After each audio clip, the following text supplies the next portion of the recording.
Hai teman-teman di seluruh Nusantara, pada kesempatan kali ini saya akan melakukan perbaikan kulkas 2 pintu, yang mana untuk kerusakan dari kulkas ini sama sekali tidak dingin. Nah, ini untuk ruang refrigeratornya juga tidak ada terasa dingin. Kemudian untuk di ruang freezer juga tidak dingin ya. Oke, selanjutnya kita akan coba lihat di bagian belakang. Nah, di bagian belakang sini terdapat model yaitu GR-M265D. Nah, di sini sudah nampak jelas bahwa di sini terdapat skema rangkaian pada sistem kulkas ini. Di sini menggunakan sistem timer yaitu sistem 13. Oke, selanjutnya kita coba beralih ke bagian bawah. Untuk mesin kompresornya di sini nampak keterangannya sudah pudar, hilang ya. Sudah tidak bisa terbaca lagi. Oke, namun untuk jenis kompresor kulkas seperti ini kategorinya adalah 1/6 PK ya. Dari bentuknya. Oke, kita akan coba tes terlebih dahulu bagaimana kerusakan dari kulkas ini. Ini saya coba berikan sumber dan ya, di sini mesin kompresor aktif bekerja ya. Dan saya coba raba di pipa tekannya, terasa panas di sini. Oke. Sepertinya normal. Namun kita tunggu dalam beberapa saat. Oke, di sini masih bekerja dan tiba-tiba mesin kompresor mati dan terjadi protek di overloadnya. Oke, pertanda bahwa ini indikasi ampernya cukup tinggi. Untuk lebih jelasnya kita akan coba ukur berapa besaran arus yang mengalir pada kompresor ini. Di sini saya coba siapkan tang ampere. Nah, ini sudah saya pasang tang ampere dan kita akan coba tunggu di saat nanti kompresor aktif berapa nilai ampere yang tertera pada tang ampere ini. Ini di saat ini mesin kompresor lagi protek ya. Kondisi masih tercolok di sumber. Ya, kita tunggu dulu sejenak ya. Oke, nanti akan aktif. Nah, nanti akan terlihat. Oke, ini mesin kompresor sudah aktif dan lihat di sini untuk arusnya mengalir sebesar 3,4 ampere.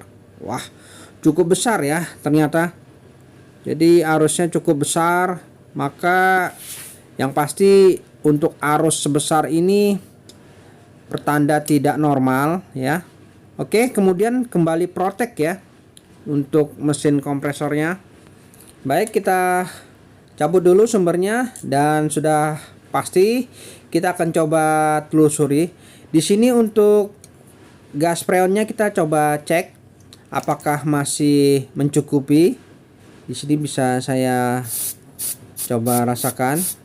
Oke, untuk tekanan gas freonnya aman ya, jadi tidak ada masalah di kebocoran sistem.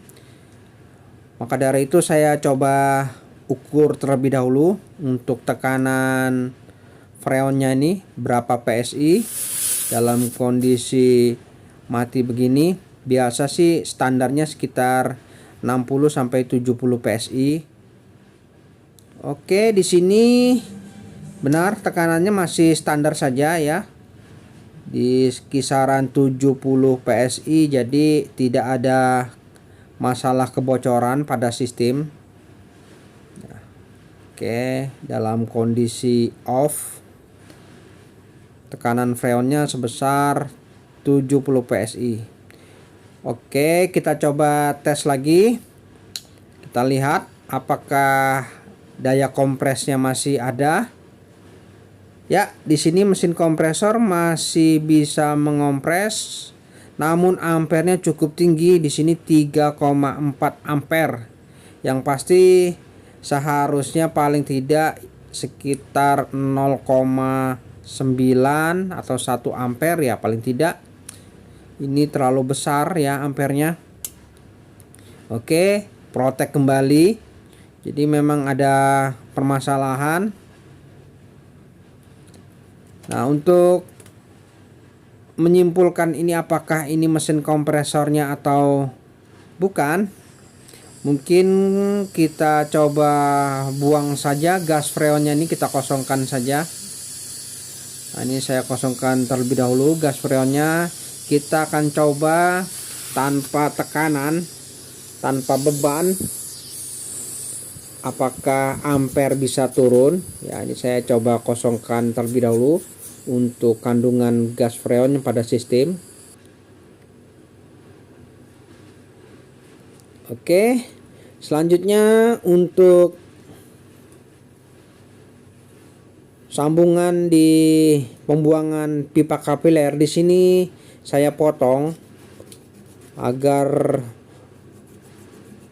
udara yang ada pada sistem langsung terbuang di sini di saluran pembuangan di sini ya, di pipa kapilernya. Nah, ini kita coba kosongkan semua gas freon yang ada pada sistem. Jadi untuk memastikan apakah ini mesin kompresornya yang rusak atau tidak, saya ingin pastikan terlebih dahulu. Apabila saya tes dalam kondisi tanpa beban, apakah ampernya ini bisa turun? Oke, sekarang kondisi sudah tidak ada beban. Kita akan coba tes lagi berapa ampernya tanpa beban. Di sini saya akan coba hidupkan kembali kompresornya. Ya, nanti udara akan keluar di sini. Di sini sudah tidak ada lagi beban gas freon. Oke, saya coba hidupkan mesin kompresornya. Oke, kompresor sudah aktif ya. Di sini udara sudah mengalir deras dan kita bisa lihat berapa ampernya. Ya, di sini sedikit menurun, yaitu kisaran 2,5 ampere. Namun hal ini masih cukup tinggi pada saat start awal. Ya, 2,4. Ya. Saya rasa ini masih belum normal. Ya, paling tidak mesin kompresor pasti tidak lama akan protek kembali. Namun di sini masih bisa bertahan sedikit. Oke, 2,3. Apakah bisa bertahan lama? Ya. Kita tunggu saja dulu, pastikan. Jadi tanpa beban, ampere sedikit turun. Oke, protek ya teman-teman. Ternyata tetap protek. Jadi masih juga tidak ada hasil untuk menurunkan arusnya ini. Oke, saya matikan dulu. Kemudian di sini kita bisa lihat di bagian kompresornya ada PTC relay dan overload. Nah, kita coba cek terlebih dahulu. Untuk kapasitor relaynya di sini tidak ada masalah sebenarnya. Nah, karena kompresor sempat aktif ya, jadi tidak ada masalah. Mungkin kita bisa coba tambahkan kapasitor starting. Nah, di sini saya rencananya ingin menambahkan kapasitor starting pada PTC relay ini. Nah, di pin PTC relay ini saya akan coba tambahkan kapasitor. Nah, apakah bisa menurunkan? Di sini saya akan coba solder di kedua pin ini. Dan untuk kapasitornya ini sebesar 5 mikro, sekitar 5 mikro, 450 volt. Baik, setelah saya solder, saya sambungkan seperti ini. Moga-moga bisa mengatasi permasalahan ampere yang cukup tinggi ini pada kompresor. Oke, kita pasang kembali pada soketnya di sini. Untuk pemasangan soket jangan sampai salah karena di sini ada pin running dan start. Dan apabila kita salah dalam memasang soketnya ini, maka kompresor tidak akan bekerja dan cenderung protek pada overloadnya.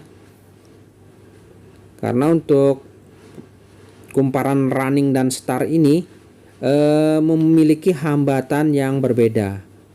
Dan untuk kompresor kulkas sedikit berbeda dalam pengukuran running dan startnya ini. Yang pada umumnya untuk kumparan running itu lebih kecil, sedangkan startnya lebih besar. Namun untuk kompresor kulkas terkadang ada yang kumparan runningnya ini cenderung lebih besar. Oke, untuk memastikannya kita coba tes di sini. Kita cek sesuai standar aslinya.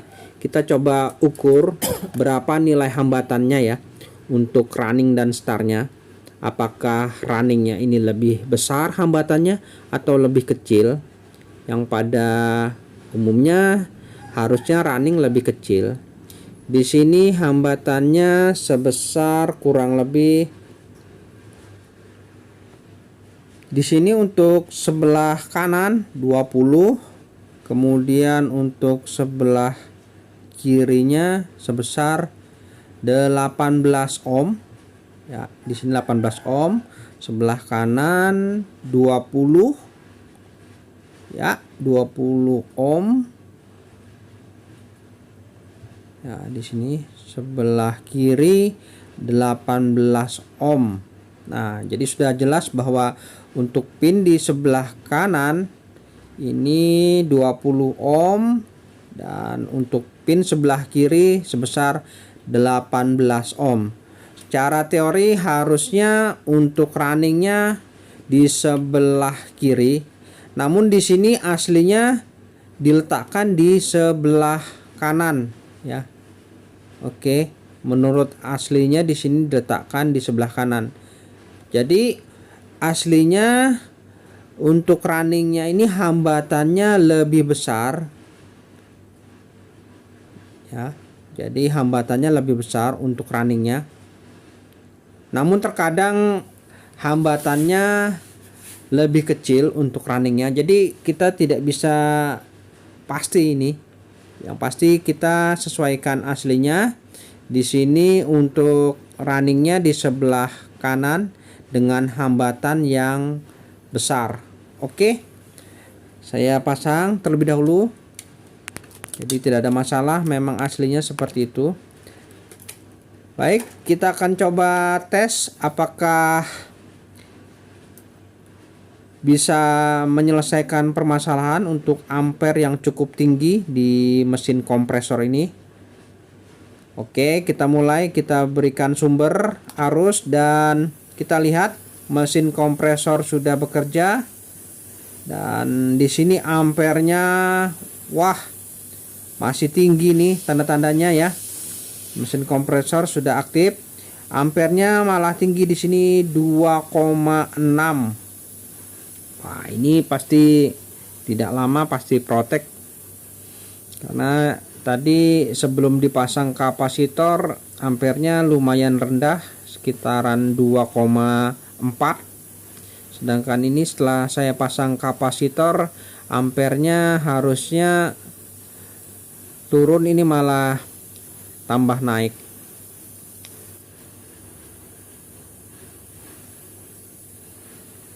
Oke, mungkin nanti kita bisa lakukan pemotongan pada bagian pipa kondensor di bagian sini. Pipa kondensornya ini apakah ya ternyata protek ya. Jadi teman-teman ternyata masih tetap protect, pertanda tidak menyelesaikan permasalahan. Oke, walau kita tambah. Selanjutnya kita akan coba potong saja di pipa kondensor ini. Jadi sama sekali tidak ada beban. Apakah kompresor ini bisa turun ampernya? Kita coba terlebih dahulu. Di sini saya coba potong untuk pipa kondensor, pipa presnya ini.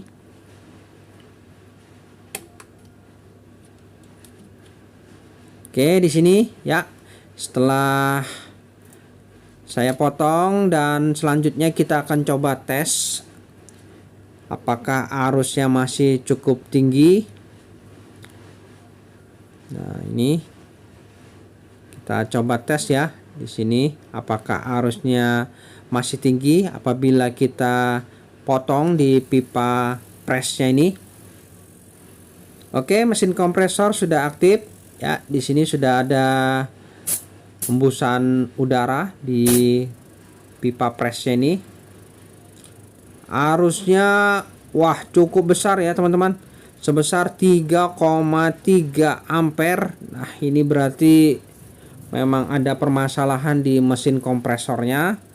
Jadi kita tidak bisa menurunkan arusnya ini, memang cukup besar. Artinya kompresor ini sudah bermasalah.